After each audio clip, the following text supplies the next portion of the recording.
சிறகடிக்க ஆசை சீரியல்ல அடுத்த வர எபிசோட்ல நம்ம மீனா இருந்துட்டு சிந்தாமணி என்ன பிளான் போட்டிருக்காங்கன்ற விஷயத்த தெரிஞ்சுக்க பார்க்குறாங்க.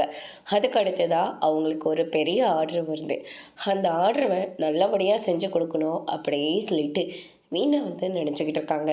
ஆனால் அதுக்குள்ளே நம்ம சிந்தாமணி இருந்துட்டு மீனாவுக்கு முன்னாடி போயிட்டு அந்த ஆர்டர் எனக்கு தான் வேணும், உங்களுக்கு எவ்வளோ நாள் நான் கமிஷன் கொடுக்குறேன் அப்படின்ற மாதிரி சொல்கிறாங்க. என்னடா இது, இந்த அம்மா இவ்வளோ கமிஷன் கொடுக்குறதா சொல்கிறாங்க, இவங்க கிட்ட கொடுத்தா ஒன்றுமே கிடையாது, அதுக்கு பேசாமல் நம்ம இந்த அம்மா கிட்டேயே நம்ம இந்த ஆர்டரை கொடுத்துடலாம் அப்படின்னு சொல்லிட்டு அந்த மேனேஜர் முடிவெடுக்கிறாங்க. மீனா இருந்துட்டு தனக்கு தான் அந்த ஆர்டர் கிடைக்கணும்னு சொல்லிட்டு ரொம்பவே சந்தோஷமாக போகிறாங்க. ஆனால் கடைசியில் பார்த்தா அந்த மேனேஜர் பணத்துக்காக ஆசைப்பட்டு அந்த ஆர்டரை தூக்கி சிந்தாமணி கொடுத்துட்றாங்க.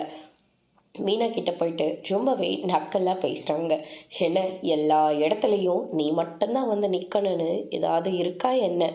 இங்கே பாரு, ஏதோ அன்னைக்கு என் பொண்ணு தடுத்ததுனால அந்த இடத்துக்கு என்னால் வர முடியாமல் போயிடுச்சு, அதனால தான் உனக்கு பிச்சை போட்ட மாதிரி அந்த ஆர்டரை நான் தூக்கி போட்டேன், இல்லாட்டி நீ இருக்க வேண்டிய இடத்துல நான் இருந்திருப்பேன் அப்படின்னு சொல்லிட்டு சிந்தாமணி ரொம்பவே தேனாவிட்டாக பேசிக்கிட்டு இருக்காங்க.